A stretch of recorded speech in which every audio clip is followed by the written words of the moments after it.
శ్రీ గురుభ్యో నమః. హరి ఓం. అందరికీ నమస్కారం. ఇన్ని చెప్పాడు, ఇంతకీ ఈ కృష్ణునిలో కూడా పరమాత్మ ఉన్నాడా, ఉంటే ఆ సంగతి చెప్పడే అని అర్జునుడికి సందేహం రావచ్చు అని ఊహించి ఇక్కడ తన గురించి తాను చెప్పుకున్నాడు. వృష్ణి వంశీయులలో వాసుదేవుడును నేనే, అంటే కృష్ణావతారము నేను అని అన్నాడు. ఇన్ని అవతారాలు ఉంటే కేవలం కృష్ణావతారం గురించే ఎందుకు చెప్పాల్సి వచ్చింది అంటే, ఇందులో కేవలం దుష్ట శిక్షణే కాకుండా ధర్మ సంస్థాపన కొరకు రాబోయే కలియుగంలో మానవులు ధర్మమును సక్రమంగా ఆచరించడానికి భగవద్గీతను కూడా ఉపదేశించాడు. ఈ ఉపదేశము ఇంకా ఏ అవతారములోనూ జరగలేదు. అందుకే కృష్ణావతారమునకు అంత విశిష్టత. ఈ భగవద్గీతకు ఎంతటి గౌరవం లభించింది అంటే, ప్రస్థానత్రయంలో స్థానం లభించింది. ఉపనిషత్తులు, బ్రహ్మసూత్రాలు, భగవద్గీత ఈ మూడింటిని ప్రస్థానత్రయం అంటారు. తర్వాత నాలోనే కాదు నీలో కూడా పరమాత్మ అంశ ఉంది అని పాండవులలో అర్జునుడును నేను అని అన్నాడు. పాండవులు ఇంతమంది ఉండగా కేవలం అర్జునుడికే ఎందుకు చెప్పవలసి వచ్చింది అనే విషయం మనందరికీ తెలుసు. యుద్ధ భూమిలో మోహరించి ఉన్న తాతలు, తండ్రులు, గురువులు, ఆచార్యులు, కుమారులు మొదలగు వారిని చూసి విషాదం చెంది కృష్ణుణ్ణి గురువుగా భావించి తనకు కర్తవ్యోపదేశం చేయమని కోరాడు అర్జునుడు. ఇతర పాండవులకు ఆ అవకాశం కలగలేదు. పైగా ఉపనిషత్తుల సారము, యోగ విద్యా సారము, బ్రహ్మ విద్య అయిన భగవద్గీతలో అర్జునుడు భాగస్వామి అయ్యాడు. అనితర సాధ్యమైన విశ్వరూపమును తన జ్ఞాన నేత్రముతో చూసే భాగ్యం ఒక్క అర్జునుడికే దక్కింది. కృష్ణార్జునులు నర నారాయణులు అని పురాణాలే చెప్తున్నాయి. అందుకే అర్జునుడిలో కూడా పరమాత్మ అంశ ఉంది అని అన్నాడు కృష్ణుడు. మరి భగవద్గీతను కృష్ణుడు చెప్పాడు, అర్జునుడు విన్నాడు. ఈ విషయం లోకానికి ఎలా తెలిసేది?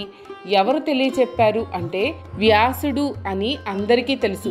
మహాభారతము అనే ఇతిహాసములో భగవద్గీతను మణిహారంలో పతకంలాగా ఇమిడ్చి గ్రంథస్థం చేసి అక్షర రూపంలో మనకు అందించినవాడు, మానవాళికి మహోపకారం చేసినవాడు వ్యాసుడు.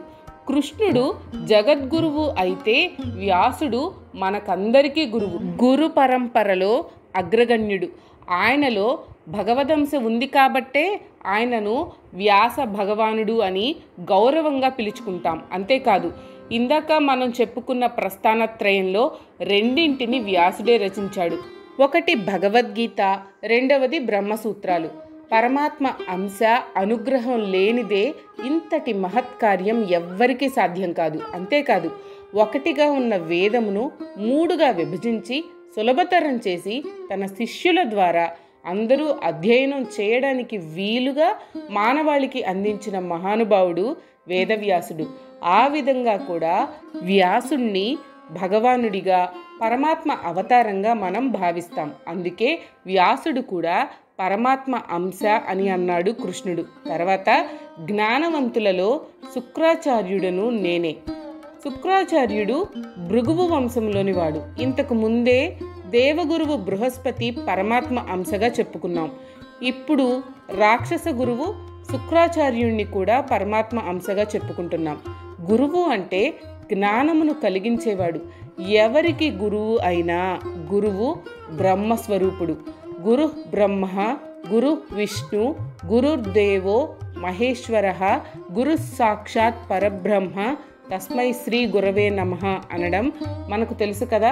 గురువు ఎవ్వరికైనా గురువే, ఆయన పరమాత్మ స్వరూపమే. తర్వాత ఉపాయములలో దండోపాయము ఆఖరుది. ఏ ఉపాయానికి లొంగకపోతే దండోపాయమే తరుణోపాయం. క్రమశిక్షణలో ఉండాలంటే దండోపాయమే శరణ్యం. క్రమశిక్షణ ఉల్లంఘిస్తే శిక్ష పడుతుంది అనే భయం ఉంటేనే ఎవరైనా క్రమశిక్షణలో ఉంటారు. ఆ శిక్షలు ఎందుకు వేస్తారు? వాడి మీద కోపంతో, ద్వేషంతో కాదు, వాడిని మంచి మార్గంలో పెట్టడానికి, వాడిలో క్రమశిక్షణను తిరిగి పెంపొందించడానికి. అందుకని దండించు వారిలో దండనాశక్తిని నేను అంటున్నాడు పరమాత్మ. జయించే వారిలో నీతిగా, ధర్మంగా జయించాలి అన్న భావన నేను అంటున్నాడు పరమాత్మ. మానవులలో ఉన్న యుక్తి, శక్తి, లౌక్యము నేనే అంటున్నాడు. ఎదుటివాడి మీద ఎటువంటి క్రమశిక్షణాచర్య తీసుకున్నా అది నీతిగా చేయాలి, ధర్మంగా చేయాలి. ఎదుటివాడిని శిక్షించే విధంగా కాకుండా అతడిని సన్మార్గంలో నడిపించే విధానంలో చేయాలి. అప్పుడు సాధించిన విజయమే ఆనందాన్నిస్తుంది. అధర్మంగా, అవినీతితో, హింసతో సాధించిన విజయం దుఃఖానికి కారణమవుతుంది. మహాభారత యుద్ధంలో విజయం సిద్ధించిన ధర్మరాజుకు సంతోషం కలగలేదు. ఇంతటి హింసతో కూడిన విజయం, నా అన్న వాళ్లను అందరినీ పోగొట్టుకుని పొందిన విజయం ఎటువంటి సంతోషాన్ని, ఆనందాన్ని కలుగజేయదు అని భావించాడు ధర్మరాజు. కాబట్టి నీతిగా, నిజాయితీగా, ధర్మంగా పొందిన విజయమే విజయము అని అన్నాడు పరమాత్మ. అలాగే రహస్యాలు కాపాడాలి అంటే మౌనంగా ఉండడమే శ్రేయస్కరం. విషయాలను రహస్యంగా ఉంచడానికి అవలంబించే సాధనములలో మౌనము గొప్పది. ఎక్కువగా మాట్లాడేవాడి నోట్లో రహస్యం దాగదు. జ్ఞానము భగవత్ స్వరూపము. జ్ఞానము కలిగినవాడు భగవంతునితో సమానం. జ్ఞానము కలవారిలో జ్ఞానశక్తి నేనే అని అంటున్నాడు. కేవలం నాకు జ్ఞానం ఉంది, నేను జ్ఞానిని, జ్ఞానవంతుడను అని అనుకోవడంతో సరిపోదు. అహం బ్రహ్మాస్మి అనే భావన కలిగి ఉండాలి. ఎందుకంటే జ్ఞానము పరమాత్మ స్వరూపము. ఇప్పుడు అసలు విషయానికి వచ్చాడు కృష్ణుడు. ఇంతెందుకయ్యా, ఈ చరాచర జగత్తులో ఉన్న సకల భూతములలో బీజరూపముగా ఉన్నవాడను నేనే అని అంటున్నాడు పరమాత్మ. బీజమే పరమాత్మ అంటే అన్ని జీవరాశులలో ఆత్మస్వరూపుడుగా వెలుగుతున్నవాడు పరమాత్మ. అందులో ఉన్నాడు, ఇందులో లేడు అన్న ప్రశ్నే లేదు. ఈ అచర అంటే కదలనివి, చర అంటే కదిలేవి. అంటే ఈ అచర చర అయిన సమస్త భూతములలో ఈ ప్రపంచములో ఉన్న అన్ని వస్తువులకు మూల కారణం నేను. నేను లేనిది అంటూ ఏదీ లేదు. మట్టి లేనిదే కుండ లేదు, బంగారం లేనిదే ఆభరణం లేదు. నేను లేకుండా ఈ లోకం లేదు. నేను అన్నింట్లో ఉన్నాను. అనంతమైన నా విభూతులలో కొన్ని విభూతులను మాత్రం నీకు వివరించాను. ఎందుకంటే నా విభూతులకు అంతం లేదు.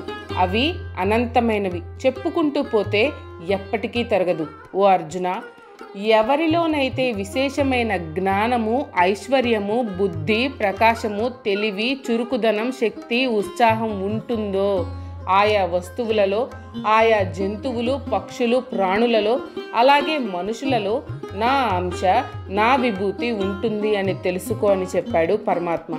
కొంతమందిలో అసాధారణ శక్తి, ప్రజ్ఞ, ధారణా శక్తి ఉండడం మనం చూస్తూ ఉంటాం. వారిలో పరమాత్మ అంశ ఉంది అని అర్థం. కానీ కొంతమంది ఆ అంశను దుర్వినియోగం చేస్తూ ఉంటారు.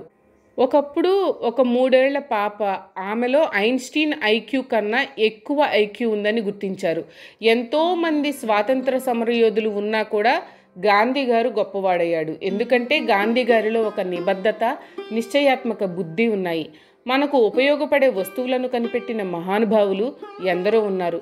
కొందరిలో పరిశోధనా శక్తి, మరికొందరిలో ఉపన్యాస శక్తి, మరికొందరిలో రాసే శక్తి, ఇంకా మరికొందరిలో చదవడం, రాయడం, ఉపన్యసించడం, ఈ 3 శక్తులు పుష్కలంగా ఉంటాయి. వారందరిలో పరమాత్మ యొక్క కొద్దిపాటి అంశ ఉండబట్టే వారు తమలోని విశేషమైన ప్రజ్ఞాపాఠవాలు ప్రదర్శించగలిగారు, లోకోపకారం చేయగలిగారు. ఎందరో టెన్నిస్ ప్లేయర్లు ఉన్నా సానియాలో ఉన్న చురుకుదనం, ఎంతమంది క్రికెటర్లు ఉన్నా గవాస్కర్, టెండూల్కర్లలో ఉన్న శక్తి, సామర్థ్యం, ఇవి అన్నీ దైవదత్తాలే, దైవాంశలే. ప్రతి వాడిలో ఈ దైవాంశ ఉంటుంది. కొంతమందిలో బహిర్గతం అవుతుంది. తగిన ప్రోత్సాహం లభించక, అవకాశాలు లేక కొంతమందిలో అంతర్గతంగా ఉంటుంది, కానీ బహిర్గతం కాదు.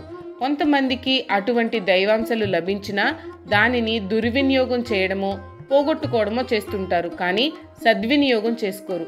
తమలోని తెలివిని, ప్రజ్ఞను, పరిశోధనా శక్తిని లోకోపకారానికి కాకుండా లోక వినాశనానికి ఉపయోగించే వారిని మనం చూస్తూనే ఉన్నాం. అంతా వారి పూర్వజన్మ కర్మానుసారం జరుగుతూ ఉంటుంది. పరమాత్మ యొక్క కొద్దిపాటి అంశతోనే ప్రాణులలో ఇంతటి శక్తి సామర్థ్యాలు, ప్రజ్ఞాపాఠవాలు వెల్లివిరుస్తుంటే ఇంకా పరమాత్మ యొక్క పూర్తి అంశ ఎంత ఉంటుందో ఊహించనలవి కాదు. ఆ మహత్తరమైన శక్తి ఊహకందనిది. అటువంటి అత్యంత శక్తిమంతుడైన పరమాత్మను వదిలిపెట్టి మనం పరిమిత శక్తి కలిగిన ఈ ప్రాపంచిక విషయములు వాటిని మనకు ఇచ్చేవాడి గురించి ప్రాకులాడుతూ ఉంటాం. అర్జున, నీకు ఇంతకు ముందే చెప్పాను, నేను అన్నింటా వ్యాపించి ఉన్నాను, సకల జీవరాశులలో ఉన్నాను అని చెప్పాను. ఈ అనంత విశ్వం అంతా నా చైతన్యం వ్యాపించి ఉందని చెప్పాను. నేను అందరిలో ఆత్మస్వరూపుడుగా వెలుగుతున్నాను అని కూడా చెప్పాను. దానితో తృప్తి చెందక నా విభూతుల గురించి అడిగావు. నా ముఖ్యమైన విభూతుల గురించి వివరంగా చెప్పాను. ఇలా చెప్పుకుంటూ పోతే ఎన్ని చెప్పినా ఇంకా మిగిలే ఉంటాయి. కాబట్టి ఇలా చెప్పుకుంటూ పోవడం వలన ఏమీ ప్రయోజనం లేదు. కాబట్టి ఒక్కటి తెలుసుకో, నాలోని ఒక్క అంశ మాత్రమే ఈ జగత్తు అంతా వ్యాపించి ఉంది. నేను లేని చోటు లేదు, అంతటా ఉన్నాను, అందరిలోనూ ఉన్నాను, అంతా నాలోనే ఉంది. ఈ విషయం తెలుసుకుంటే చాలు, ఇంకా తెలుసుకోవాల్సింది ఏదీ ఉండదు. దీనిని మనం లౌకికంగా అర్థం చేసుకుంటే మనం చెప్పుకునే ఈ పరమాత్మ తత్వం ఒక్క హిందూ మతానిది కాదు, అన్ని మతాలకు వర్తిస్తుంది అని అర్థమవుతుంది. ఆ పరమాత్మలోని ఒక చిన్ని అంశం మాత్రమే ఈ దృశ్య ప్రపంచం. మనకి తెలియని ప్రపంచం, విశ్వం ఎంతో ఉంది.